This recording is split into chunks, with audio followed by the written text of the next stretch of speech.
আসসালামু আলাইকুম। আজকে আমরা দেখব কম্পিউটারকে কিভাবে ফাস্ট করা যায়। আমাদের অনেক সময় প্রবলেম হয় যে আমরা যখন একটা পুরাতন কম্পিউটার আমাদের কাছে থাকে অথবা আমাদের কাছে নতুন যদি কোনো একটা কম্পিউটার থাকে, সেটাকে আমরা যখন অন করি তখন দেখা যায় সেটা স্টার্ট হতে অনেক সময় লাগে, অর্থাৎ উইন্ডোজটা আসতে অনেক সময় লাগে, ওপেন হতে অনেক সময় লাগে। তো এটাকে আমরা কিভাবে দ্রুত ফাস্ট করতে পারি সেটা আমরা আজকের ভিডিওতে দেখব। প্রথমে কম্পিউটারটা অন হওয়ার পরে আমাদেরকে কিবোর্ড থেকে উইন্ডোজ বাটন মাউস দিয়ে মাউস দিয়ে মনিটরের একদম লেফটে যে স্টার্ট বাটন আছে সেটাতে আমরা ক্লিক করতে পারি, অথবা আমরা কিবোর্ড থেকে উইন্ডোজ প্লাস আর এই বাটনটা আমরা ক্লিক করে এরকম রান একটা অপশন আমাদেরকে নিয়ে আসতে হবে। দেন আমরা সেখানে প্রথমে টাইপ করব ট্রি, অ্যান্ড দেন আমরা এন্টারে প্রেস করব। এতে করে আমাদের ইনিশিয়ালাইজেশন যে স্টার্টআপ যে পজিশনগুলো আছে, যে ফাইলগুলো ছিল, সেগুলো এখানে মোটামুটি সে ক্লিন করে ফেলছে।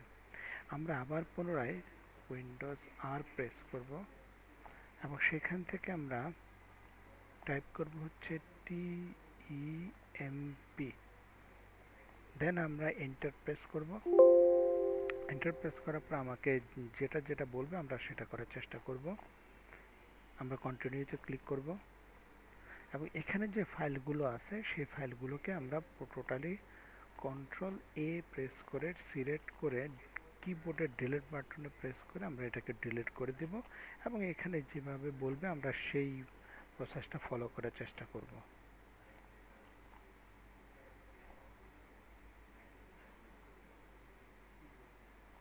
ওকে, তার মানে মোটামুটি আমাদের ব্যাকগ্রাউন্ডে যে ফাইলগুলো ছিল সেগুলো আমরা এখান থেকে মোটামুটি ক্লিন করতে পারছি।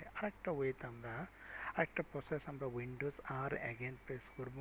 এবার এই যে টেমপ্লেটটা ছিল তার সামনে এবং পিছনে পার্সেন্টেজটা অ্যাড করে ফেলব। Then enter, okay, and then select control A, select all and delete.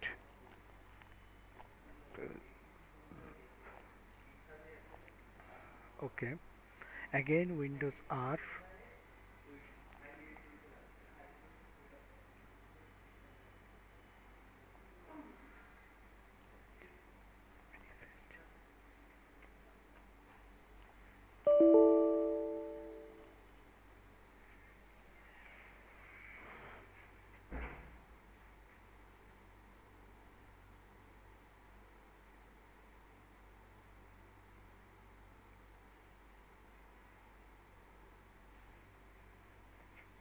ওকে, স্পেলিংটা ভুল হয়েছে maybe.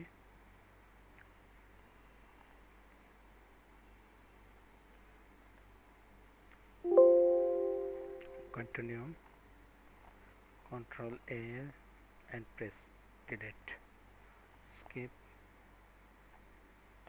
and close the program.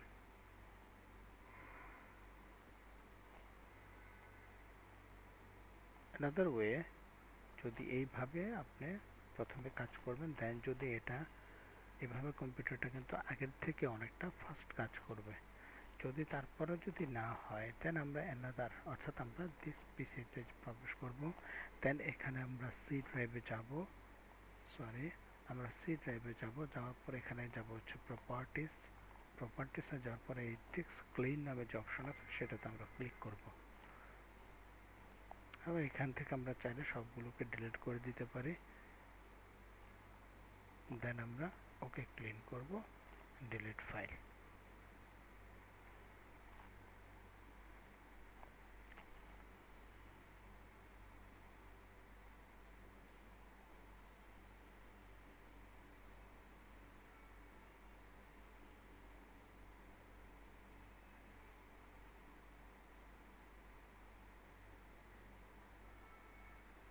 ওকে, এখন কিন্তু কম্পিউটারটা আগের মতো ফাস্ট কাজ করবে।